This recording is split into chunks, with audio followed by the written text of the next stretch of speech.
ตอนนี้ก็เป็นบรรยากาศยามเช้าๆเด้อพี่น้องเอ้ยบรรยากาศ6 โมงกว่าๆสิเข้า7 โมงแล้วก็คือมื้อนี้ก็เป็นมื้อเลิกงามยามดีเนาะขึ้นบ้านของน้องโอ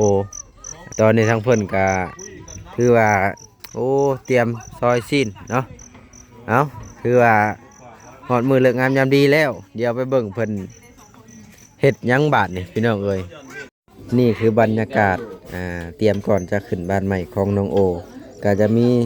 ลาบซีนเนาะพี่น้องเนาะบางคนเพิ่นก็จะกินแบบซอยจุบออีหยังต่างๆนี่แหละแล้วแต่ความมัก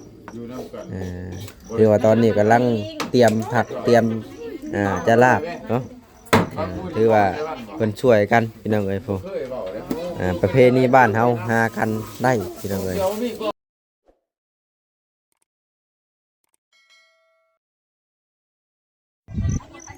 เอาพี่น้องเอ้ยซึ่งเปิดภาพมาตอนนี้ก็เป็นบรรยากาศยามเช้าๆเด้อพี่น้องเอ้ยบรรยากาศ6 โมงกว่าๆสิเข้า7 โมงแล้วก็คือมื้อนี้ก็เป็นมื้อเลิกงามยามดีเนาะขึ้นบ้านของน้องโอน้องพี่น้องเนาะถือว่าบ้านของเพิ่นนี่ก็โอ้ใกล้จะเสร็จสิ้นเป็นที่เรียบร้อยแล้วได้อ่านี่แหละพี่น้องเอ้ย ตอนนี้ทั้งเพิ่นก็คือว่าโอ้เตรียมซอยสิ้นเนาะเอาคือว่าหอดมือเลิกงามยามดีแล้วเดี๋ยวไปเบิ่งเพิ่นเฮ็ดหยังบาดนี่พี่น้องเอ้ยโธ่เอาสบายดีน้องบอยสบายดีน้องแต่สบายดีเบิดสุขคนเด้อเพิ่นบ่ได้มาโบยสมมุติว่าเอาเมียมามันผัดสิเพิ่มการกินขึ้นอัตราการกินขึ้นอีกเด้แดงดี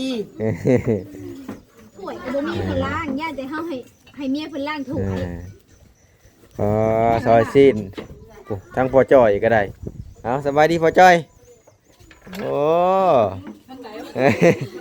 บ่ได้เมื่อขึ้นเฮือนเพิ่นบ่วานนี่น่ะใหญ่หมดเด้ใหญ่หมดก็บ่ได้เมื่อเอาแล้วคือว่าบริมือน่ะข้าเวียกโอ้สบายดีน้องโอ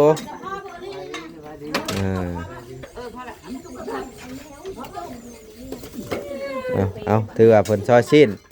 นี่แหละพี่น้องเอ้ยประเพณีบ้านเฮาน้ำก็ยังบ่ทันได้อาบโอ้ยผัวก็มีเลยใช้นี่อันนี้ก็ลูกก็มีเลยมีลูกบ่มีผัวเอาเห็ดยังเด้ไม่มีผลบ่เราว่านี่บ่เกิน2 ปีเราเสียผัวโอ้ยก็ฟรีอีกบ่แม่นก็ได้มายินดีนำอีกยินดีบ่แม่นพี่ถือว่าทั้งแม่ครัวเฮามาคัดจังหวะเพิ่นเล็กๆน้อยๆพี่น้องเอ้ยกินนี่เพิ่นห้องเพลงอยู่ขอคัดจังหวะหน่อยนึงบ่แม่นว่าหั่นนะถ่ายบรรยากาศให้ FC เบิ่งเด้ว่าก่อนขึ้นบ้านใหม่เพิ่นจัดเตรียมยังแน่นะโอ้ถือว่าทั้งในบ้านเพิ่นก็ทราบเลยเนาะโอ้เอาก็พอดีว่าจะให้น้องโอเคลียร์พื้นที่ได้เพื่อว่าผู้เฒ่าผู้แก่เพิ่นย่างรอบบ้านเด้ได้ใช้แล้วน้องโอนะเพิ่นได้เลยเอาเลยไว้อันนี้นี่เนาะโอ้ตั้งหลักเห็ดหลักทำอะไรได้อันนี้นะทราบเลยเด้นี่น้องโอเบาเล่าว่าสั่งให้เจ้าเก็บเด้อย่างรอบเพื่อนนี่ย่างรอบเพื่อนแล้วว่าเพื่อนน่ะ3 รอบเคลียร์ยันผู้เฒ่าผู้แก่เหยียบตะปูเหยียบแล้วเจ็บได้เหม็นบ่นั่นดิเด็กน้อยก็เจ็บเพื่อนกันดีวิทย์บ่ย่างอันน่ะกองไม้นะหรือว่าจังใด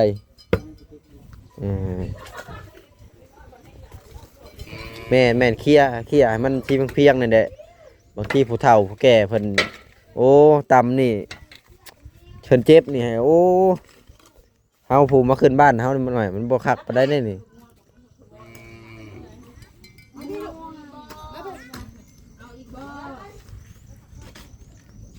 ตัวนี้แหละเนาะมันอยากอันนั้นก็คอยย่างไปตามนี้แหละมีแต่ว่า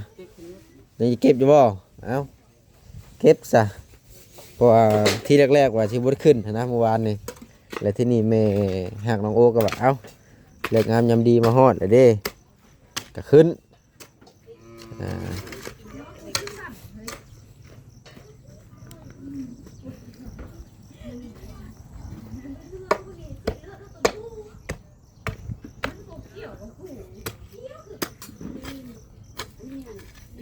นี่มีตะเคียนตัวนี้น้องโอทิ่มออกมาให้มัน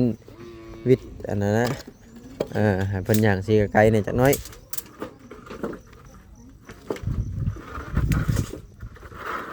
พี่ผีปลาพี่เอาเพิ่นวิดสายไฟเพิ่นเด้อทำสายไฟไว้อยู่ห้อยสายไฟอยู่พื้นย่างอีกได้น่ะ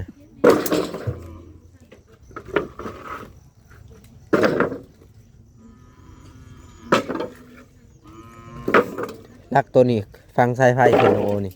เวลาที่ผู้เฒ่าคนอย่างเนี่ยพังขึ้นจะหน่อยเปิดเตะสายไฟนี่ไฟช็อตจะหน่อย บ่ลายังไม่ได้เข้ามาบ่ขึ้นเข้ามาส่งหน้ากับปุ่นบ่แต่กลับออกไปอีกส่งสิ้นโอ้น่าจะกลับออกไปเอาหน้ากับปุ่นเนาะคิดว่ารอบนี้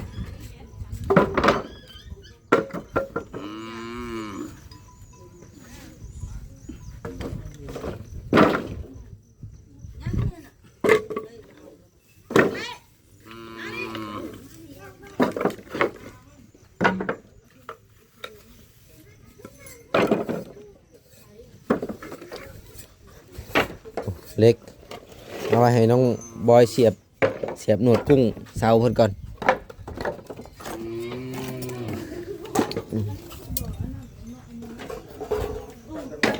พอเสียบหนวดกุ้งเพื่อนน้องบอยเอาน้องบอยเอาไว้เสียบใส่เสาเพื่อนเจ้าบ่อไรซื้อแพงเนาะ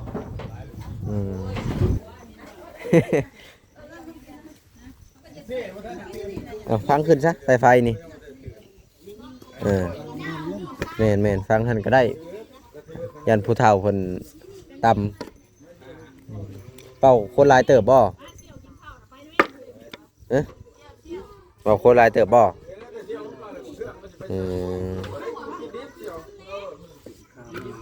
จักโมงคือเดือนนี่โอ้เอาแบบมีแต่เกาลำเการวยเนาะเกาห่างเกามีเอาแล้วบาทนี่เกาโศกเกามานผมเกาเฮงเกาคูณผมโอ้ยเฮงว้าวเฮงคูณไปเรื่อยๆมัดสะก่อนจะย่อขึ้นนะสินะมันยากบาทนี้มันบวิดหัวสำเร็จนะ เอาลงมาก่อน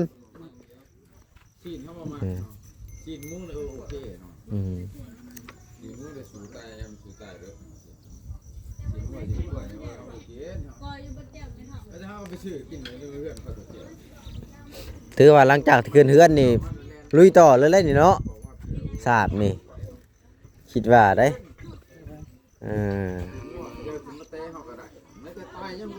พี่เอาทางนี้เข่งๆพี่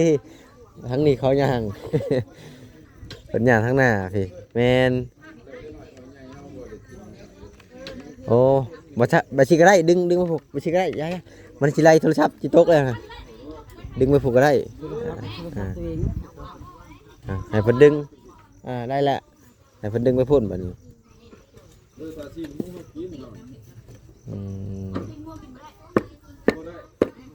เจ้าเคยเห็นบ่เขากินขิงบ่บ่ได้ค่อยเห็นกินขิงดิบขิงยังเคยเห็นบ่ดึงผมเพิ่นป้ากินอยู่แล้วป้าปลอดภัยแต่ว่าทิ้งอยู่เนี่ยดิบๆอยู่แล้วเนาะอย่ามาไก่เอาไปดีๆอะไรเจ้ากูเนี่ยน่ะเอ้าไม่ต้องว่าดัดจะดิบบ่ได้แม่นได้เจ้ากูทำมากินตั้งแต่น้อยอยู่เลยแต่กินน้ำงูอยู่ต้องมีงู5-6คนแล้วจะกินได้กูกินเด้อนะกินแต่พักเลยคือไปทางไหนแต่ผู้ใหญ่ปั้นเข่าน้ำมือมันยังอันนี้ซอยก็กินนำซอยเลยกินนำก็โธ่ว่าอยู่ซอยเถิงบ่เต็มกระชามจะเถื่อแม่นคุยเลยอยู่ธรรมดาได้ยังไงนะเจ้าอย่าเว้านักกระเทือนหัวไม่ได้ธรรมดาอันนี้นะเราเป็นวัยรุ่นก็ยังบ่กินมาแต่ไหน ไปเด่นคุณบ้างแล้วเสียเนาะเฮาก็ยังบ่ได้เอาสั่งเนี่ยเขาไปกลัวเดี๋ยวกัน มาให้ได้เด้อมาให้ได้เด้อ ไผน่ะ มันจะทำล่าแล้วเนี่ยสุกลายก็มันก็บ่แซ่บเนาะกลัวเสื้อผ้ามันมา เว้าจักคน เอากระจับนี่แม่นี่น่ะ สุกกันนะกินโดน บ่เว้าจักคนหลายแต่บ่ ให้คนอยู่บ้านเพราะว่าเข้าไปทางใดเขาก็ว่าอันเดียวกับเบิ้งเขาก็เลยบ่หา อืม อย่าปากเพื่อน จะนั่งก็บ่ได้ยากดอกว่า โอ้ย ปลาตัวจะแซ่บแท้นี่ บ่ได้ เอาใครไปใช้อยู่นี่เนาะแอ่เนี่ยแอ่เนี่ยเสียวแอ่เนี่ยพวกคุณนี่ เบิ่งดูสิ มันก็ดอกกันช่วงเลยโลกเดินหลอกแล้ว แซ่บอยู่จ้ะน้องแต่ปิ้งเป็นเด้อ แม่คือบ่น้องเตปิ้งนะ ฮะ แม่คือบ่น้องเต ไผถ้าปิ้ง ตัว ไปเทืองบ่ คนปิ้ง อืม ข้าวได้ก็ต้องขนาดเบิ่งกว่าหาบาทอีกแล้ว กินหลายเลยเนาะ กินหลายอะไรเนี่ยเดี๋ยวธรรมดาเพื่อ เพื่อครับผู้ใดพี่เพื่อผู้นี้ตุ้ย คุณนั่นตู้ โอ้ย เอาก็ได้บ่ว่าสิแห่เสียนั่นนะ ขอจอยกับมายินดีนำ อันนี้ค่ะ ลูกได้มื้อนี้อืมคิดว่ามื้ออะไรได้ว่าเนี่ยโอ้ขอจอยมื้อขึ้นเฮือนใหม่ทั้งนั้นแหละว่ะ เป็นน้ำสิปิ้ง เอาเหรอพูดไทยได้ด้วยเก่งทีนี้ก็ลำบากเลย จริงอ่ะ มันก็มีเนาะมันสิตายเลยเนาะ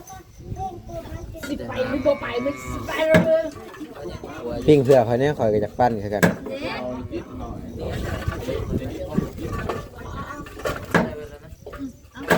ตีกันดอก อืมนี่แหละบรรยากาศพี่น้องเอ้ยอันนี้ยังใส่ทรายเดี่ยวอยู่ได้ทางนี้ก็ได้นี่ มาแต่ สิว่ามาอยู่ว่าเสียว ดีเลยนะ ดีแล้วมาแล้ว ซอยกันซอยกัน ไปว่ากลุ่มบ่มีก็มาอยู่นำลูกได้เสียวบักห่า เสริมเลยนะให้เขากินตอน มึงนั่นคือเดียวแท้มึงนั่น เนี่ย มาอยู่ได้เสียวเอ้ย ไปลำเลยเบิดกูน่ะก็บ่จ่อย เปิดพิธีแล้วบ่นี่ในบ้าน ยังบ่ ไม่ใช่ให้กู โอ้ตั้งเรียบร้อย โอ้ยังบ่ทันตั้งเนาะเอาถือว่ายังบ่ทันตั้งพี่น้องเอ้ยถือว่ายังเหลือแค่สาบในแล้วก็สาบตัวนี้ก็ถือว่าเสร็จสิ้นนะมื้อนี้ จ่อยเนาะ หลังจากที่ขึ้นเฮือนพุ่นแหละคือมื้อนี้เพิ่นบ่ให้ทราบเพิ่นว่ามือม่วนนะขึ้นบ้านใหม่มือม่วนเพิ่นก็เลยว่าบ่ได้ทราบถือว่าน้องโอก็เคลียร์พื้นที่แถวนี้เพื่อบ่ให้ย่างขลกโคเค็กเด้นี่แหละคอยย่างไปตามนี่แหละพี่น้องเอ้ยถือว่างามหลายบัดนี้หลังจากที่แล้วนะ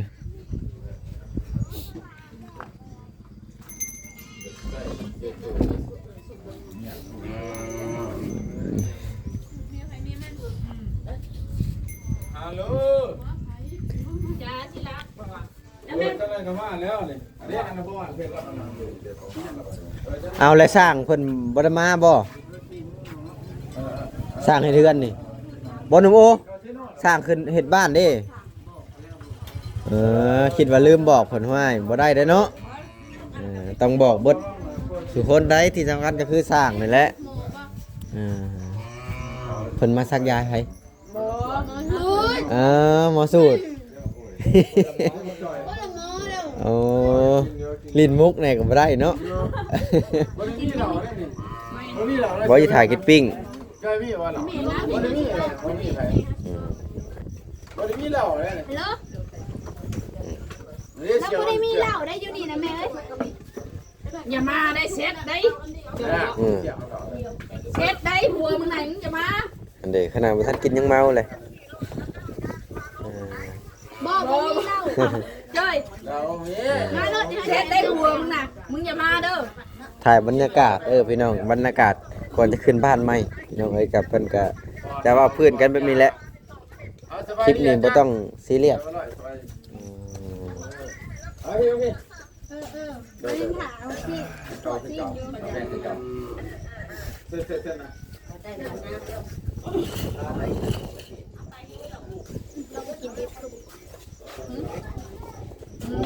สั่งไม่สั่งบอกแอนกินข้าว ไอ้ถ่ายกินปิ้งโตเจ้าปิ้งกินนี่กินลายแล้ว FC ของว่าแห่งตุ้ยนะคนที่เรียกอ่ะ มีแต่เมียเลี้ยง FC ว่ะตุ้ยผู้เมียพัดยิงลงครับว่ะ กินลายๆนี่มันตุ้ยนะบัดผู้พ่อพาเอามือจกปากกับบ่ครบเนาะบัดลูกแต่ละคนผัดแวะขนาดเลย โอ้แตกต่างกันหลายขอแล้วเอาครบอ่ะ เออ แล้วเอาเงินก่อนเนี่ยเราบอกได้เลย เข้ากันดีเลยสมควร เข้ากันเนาะ พวกปากเป็นเราบอกเลยเจ็บเนาะบอกเลยเจ็บ เจ็บแล้วตอนนั้นเราเหยียบตะปูเด้ จังมาเลยทั้งไหนทั้งมา มันอ้ายแย่เข้าไปกันยังบอกครบ เดี๋ยวขึ้นไปเบิ่งเทิงเฮือนเพิ่นก่อนจ้ะโอ้ลืมขึ้นไปเบิ่งนี่ดิมีผมอีกได้คือเฮือนใหม่ต้องถอดเกิบเพิ่นว่าเบิ่งสิเปิดพิธีอันเสร็จตีนก่อนหมู่ก่อน นี่คือผ่าเสร็จตีนพี่น้องเอ้ยเอ้าขึ้นไปเบิ่งพาควันเพิ่นก่อนขึ้นมาพี่ดูน้องโอถ่ายรูปกับพาควันแน่จักแคบจักใดเห็นนะเอารูปเจ้าซื้อโอ้ถือว่าเพิ่นเตรียมไว้พี่น้องเอ้ย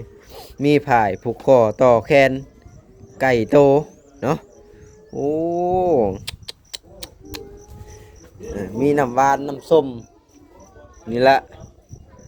โอ้ไผเป็นคนครัวไก่ให้นี่มานั่งมึงดูคอหูบนะจะเก็บจากใดนั่งพี่ทั้งเสื่องนั่งลงคอหูบนี่นะกับ1 2 3อันนี้คือมาคอหูบผลก่อนขึ้นบ้านพี่น้องเลยนอนห้องได้บ้านนี่สรุปแล้วนอนห้องนี่เพิ่นก็เฮ็ดไก่คันคือกันบ่อยู่พี่ก็ได้เวลาขึ้นบ้านใหม่พามหั่นเด้คือบ่ปูบ่นอนให้เพิ่นถามบ่ล่ามาบ่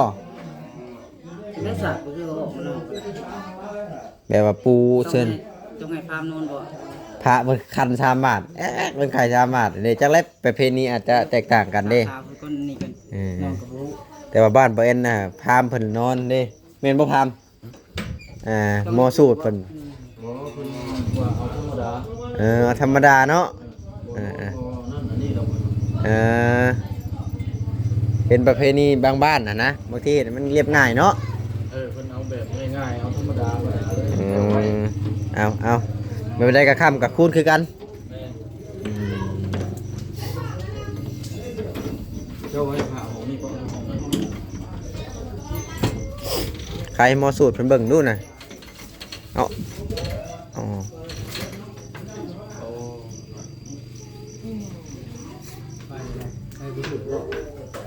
เข้าไป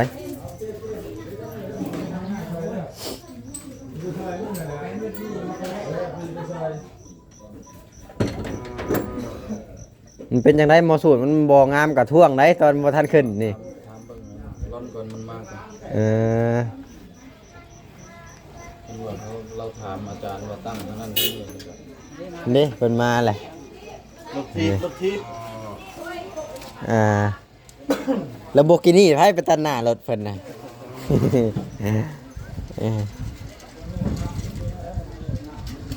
พอจ่อยแล้วก็มาช่วยเวียกทั้งเพื่อนลูกชายเรามื้อแลงนี่บ่ได้อยู่อบอุ่นน้ำลูกชายบ่เนาะหรือว่าจังใดดีบ่ให้พอจ่อยอยู่ก็พอแหละบ่พอจ่อยมื้อแลงบ่ได้อยู่อบอุ่นน้ำลูกชายบ่เอาสับสินอนบัดนี้นอนหลังนั่นก็ได้หลังนี้ก็ได้นอนเป็นนอน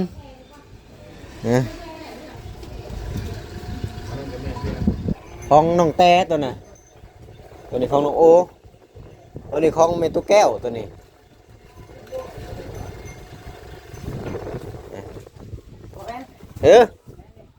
ไอ้โอ้ยมันชูงโพดมันครับเนี่ยก็ทางเจ๊กับเฮียเพิ่นลงมาตลอดเลยได้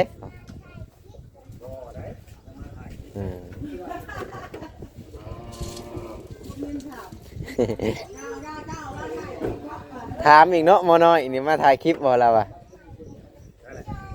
พี่ขึ้นมาพี่เนี่ยเพิ่นอยากถามเนี่ยหมอสูตรเพิ่นอยากถามนะแม่น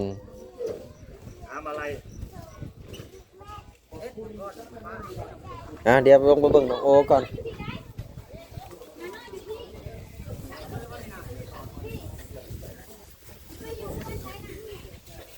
แต่ยังนะฮะ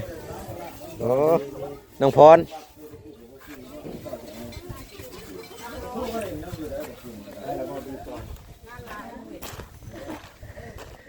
ในไทยเด้เบิ่งหน้าขับปุ่นก็เห็ดคืนนี่คือแบบว่าขักแทะว่ะสบายดีมาแต่เช้าเลยน้องบ่เอ็น โอ้ข่อยเป็นคนหลักในหน้าที่การงานได้หลัก คันว่าบ่มีเวียกมีงานข่อยก็บ่ได้นั่นดอกเอ้าเบิดบ่ยัง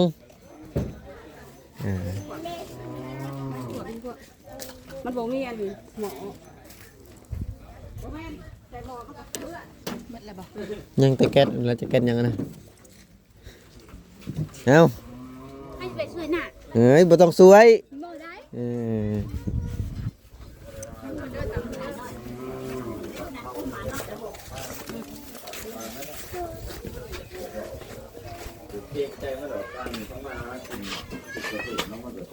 นักเลงด้วยนี่ นักเลงได้หมอนี่เอาถือว่าเพิ่นซอยกันแล้วบาดนี้เพียงแต่ลาบแต่ก้อยบาดนี้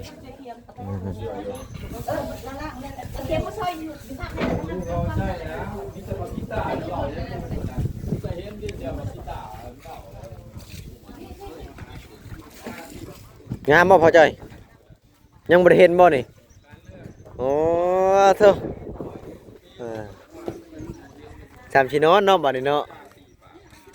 เลือกนอนสิอยู่นอนจังมื้อจังสิไปเฮ็ดเวียกบัดนี้หรือว่านอนแต่กลางคืนกลางเว้นแหละไปเวียก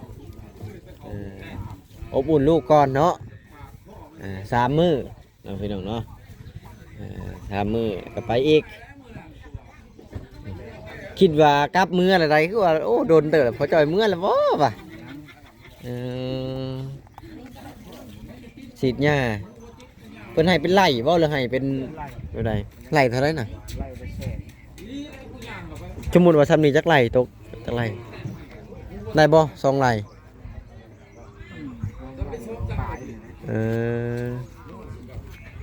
มันไป200,000เนาะ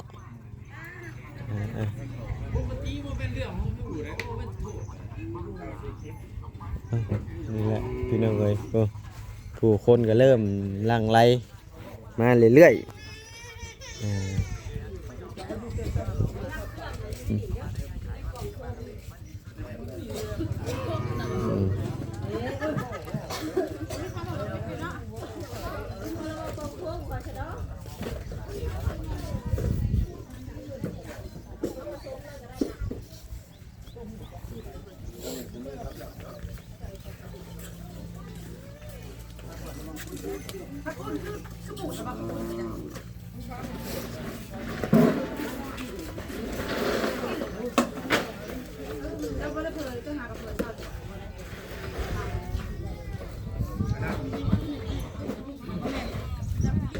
นี่แหละบรรยากาศพี่น้องเอ้ยวันนี้มียังไงให้เบิ่งบรรยากาศรอบๆเอาสำหรับคลิปนี้ก็บ่มียังไงเด้อคันทันกับพี่น้องเอ้ยบ่เอ็นก็จะขอตัวจบคลิปก่อนไปพอกันคลิปหน้าEP หน้าพุ่นแหละหลังจากที่เพิ่นแห่รอบบ้านก็สิถ่ายให้เบิ่งอีกบรรยากาศเนาะเอาขอตัวจบคลิปก่อนอยู่ดีมีแฮงเบิดสุขุสู่คนเด้อพี่น้องเอ้ย